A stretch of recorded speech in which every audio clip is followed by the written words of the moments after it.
Hello students, आज फिर से कुछ थर्मोडायनेमिक्स टर्म्स डिस्कस करेंगे। अब थर्मोडायनेमिक्स टर्म्स क्या है, देखो ये एक्सटेंसिव प्रॉपर्टीज मतलब ये जो प्रॉपर्टीज है जो सिस्टम में जो भी मैटर होगा, जो भी सब्सटेंस होगा, उसका अमाउंट के ऊपर डिपेंड रहेगा। ऐसे प्रॉपर्टीज को हम एक्सटेंसिव प्रॉपर्टीज बोलेंगे। इसलिए these are those properties which depends on the quantity of the matter content in the system.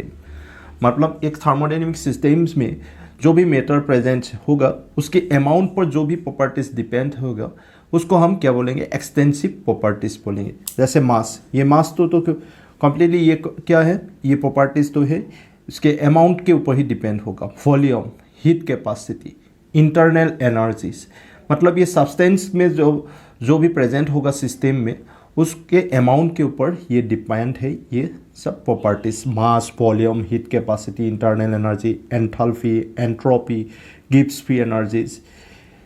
अब नेक्स्ट देखो इंटेंसिव प्रॉपर्टीज।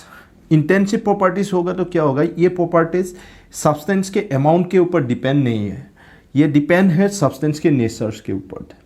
ऐसे सब्सटेंस को हम इंटेंसिव प्रॉपर्टीज बोलेंगे। जैसे टेम्परेचर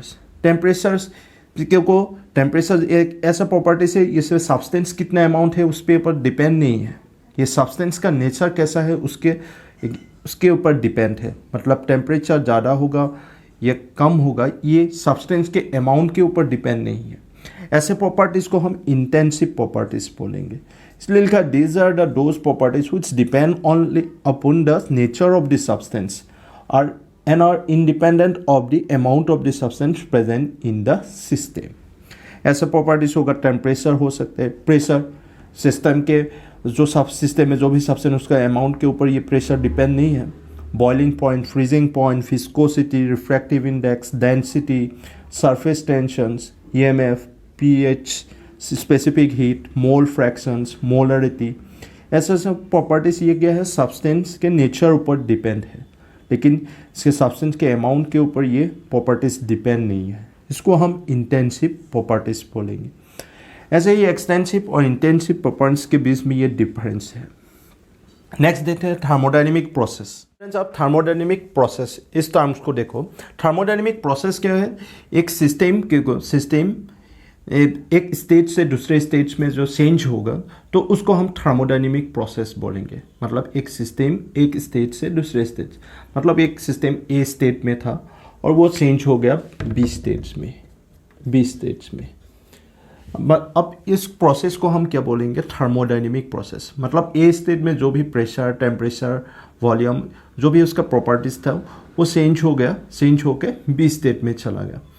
अब इसमें इस प्रोसेस को हम क्या बोलेंगे, थर्मोडायनेमिक प्रोसेस। अब ये थर्मोडायनेमिक प्रोसेस क्या है, डिफरेंट टाइप्स में हो सकता है। अब डिफरेंट टाइप्स में होगा तो नंबर ए क्या दिया है, आइसोथर्मल प्रोसेस। मतलब ये आइसो मीन्स सेम या इक्वल, ऐसे इसको रिप्रेजेंट करते हैं। आइसो ये ग्रीक वर्ड है। इसको देखो, it is the process during which the temperature of the system is keeped constant. मतलब इसमें टेम्परेचर क्या है, कांस्टेंट है सिस्टम में, बाकी जो भी प्रॉपर्टीज होगा उसमें चेंज होगा। ऐसे प्रोसेस को हम आइसोथर्मल प्रोसेस बोलेंगे। ऐसे प्रोसेस को हम आइसोथर्मल प्रोसेस, जिस प्रोसेस में क्या होगा, टेम्परेचर कांस्टेंट होगा।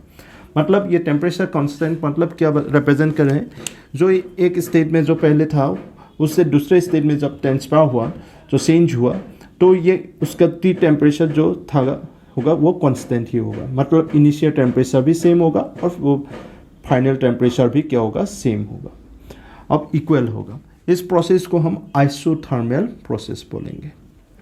ऐसे ही देखो नंबर बी, एडियाबैटिक प्रोसेस।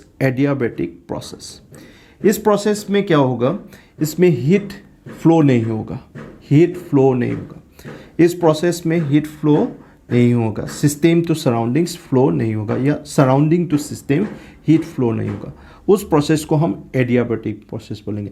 मतलब इसमें Q = 0, मतलब ये सिस्टम से भी सराउंडिंग हीट फ्लो नहीं हो रहा है और सराउंडिंग से सिस्टम तक भी फ्लो नहीं हो रहा है। ऐसे प्रोसेस को हम एडियाबैटिक प्रोसेस बोलेंगे। इसलिए इसको when a process is carried out in such a manner that no heat can flow from the system to surroundings और vice versa, it is called an adiabatic process. ऐसे और भी दो प्रोसेस हैं, आइसोकैरिक and isobaric. अब देखते students, अब number C आइसोकैरिक process देखो। आइसोकैरिक, आइसो मतलब सेम है या इक्वल, ये रिप्रेजेंट करता है। कोरिक में स्पेस या वॉल्यूम, इसे रिप्रेजेंट करता है। मतलब इसमें वॉल्यूम सेम रहेगा, मतलब इसमें जो थर्मोडायनेमिक प्रोसेस में जो सिस्टम का वॉल्यूम यानी कांस्टेंट रहेगा, उस प्रोसेस को आइसोकैरिक प्रोसेस बोलेंगे। मतलब क्या है, उसका इनिशियल वॉल्यूम और फाइनल वॉल्यूम सेम ही होगा सिस्टम का। ऐसे प्रोसेस चेंज होगा तो उसको हम आइसोकैरिक प्रोसेस बोलेंगे। इसलिए it is the process during which the volume of the system is keep constant, इसको हम आइसोकैरिक प्रोसेस बोलेंगे। इसमें इनिशियल और फाइनल वॉल्यूम दोनों के सिस्टम में सेम है। मतलब इसमें एक स्टेज से दूसरे स्टेज चेंज होगा तो उसका वॉल्यूम सेम रहेगा। मतलब इसका वॉल्यूम एक्सपांड और कंप्रेस होने के लिए नहीं देगा, उसका कांस्टेंट एक वॉल्यूम रहेगा। अब देखो number D, isobaric process. Isobaric process, इस प्रोसेस में क्या होगा, सिस्टम का जो प्रेशर होगा वो कांस्टेंट रहेगा। मतलब it is the process during which the pressure of the system is keep constant. मतलब ये प्रेशर इसका कांस्टेंट रहेगा। मतलब इसका सिस्टम में जो सिस्टम को जो चेंज होगा तो इसको इनिशियल जो प्रेशर रहेगा वो फाइनल भी सेम ही प्रेशर रहेगा। अब इस प्रोसेस को हम आइसोबैरिक प्रोसेस बोलेंगे। जब प्रेशर कांस्टेंट होगा उसको आइसोबैरिक, और जब वॉल्यूम कांस्टेंट होगा आइसोकैरिक, जब टेम्परेचर कांस्टेंट होगा तो क्या, आइसोथर्मल प्रोसेस, और जब हीट ही फ्लो नहीं होगा उस प्रोसेस को हम एडियाबैटिक प्रोसेस बोलेंगे। यही है डिफरेंट थर्मोडायनेमिक प्रोसेसेस।